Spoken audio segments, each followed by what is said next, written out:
What's happening? I am Jordan Kelk, a loan officer here in the Twin Cities area. Before we jump into things, give me a like, give me a follow, and share this with somebody that you think might benefit. And what I want to cover today is how much has the media cost you as it relates to housing and real estate. So I want to jump into some of the different headlines that have been out there over the last handful of years and what the media shows us versus what's actually happening. So in a minute, I'm going to go and put up numbers side by side on how our market has been performing throughout these years, and we're going to see if they're accurate. So we see that in 2015, they say housing, we're in a bubble larger than 2006. Next year, we're in a housing bubble or a new housing bubble. The next year, home ownership doesn't build wealth. Some study found, I don't know how they found that, here in 2022, a study was done a couple months ago showing that 2/3 of all net worth is in real estate, is in housing. The next year, 2018, they say it's better to rent than to buy in today's housing market. When we look at the numbers, we'll see that, okay, if you were to tell me that it's better to rent versus buy these last 4 or 5 years, the numbers don't show that, right? So I don't know what they're looking at, but we've got something different. Next, July 2019, housing market's about to shift in a bad way. Next year, we'll, in 2019, says next year will be hard on housing, especially in these big cities. And then just last year, they say the housing boom is over as new home sales fall to pandemic low. All right, one thing to point out here, the news, they like to put out headlines that are going to get clicks, that are going to get views. That's how they get paid, right? So they want to put pretty extreme things out there. And frankly, the news is really doom and gloom a lot of times, which isn't always in your best interest to watch it, right? So here's what they show. This is existing home inventory, and they're showing you, hey, we are going crazy with inventory. This is the new bubble. Can't you see it? It's right there. We've got all this inventory. In reality, let's zoom out a bit. Let's see. This is a pattern. This happens every single year.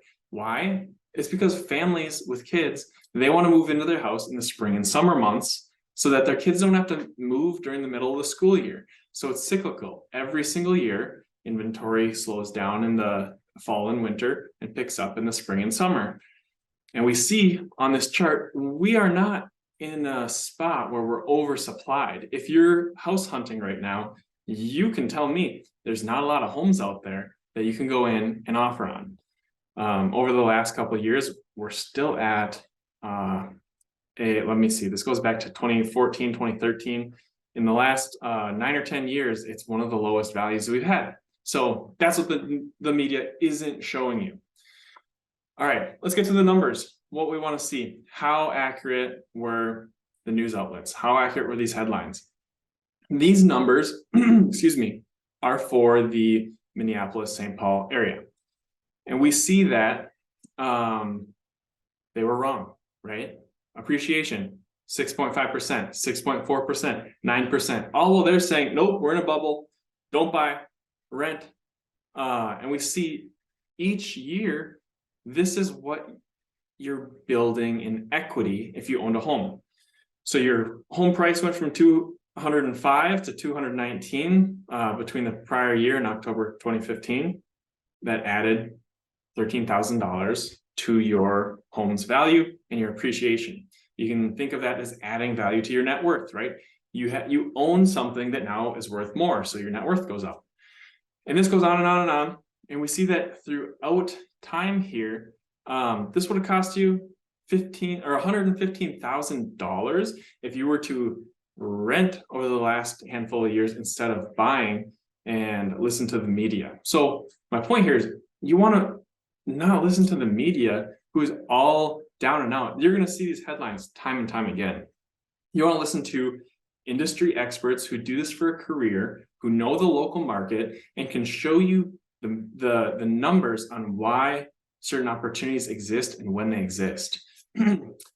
Frankly, right now, I showed you that chart. We're in a low inventory market right now. And I have a couple other videos that you can look at on my page that show that inflation will come down, bringing mortgage rates down. There have been a lot of buyers out there that have been waiting to buy until rates come down. Well, when you unleash all these buyers into a low inventory environment, you're going to see housing prices continue to go up. So we're in a unique opportunity right now where you can buy without competition this winter. And then when rates come down, you can refinance and not have that competition.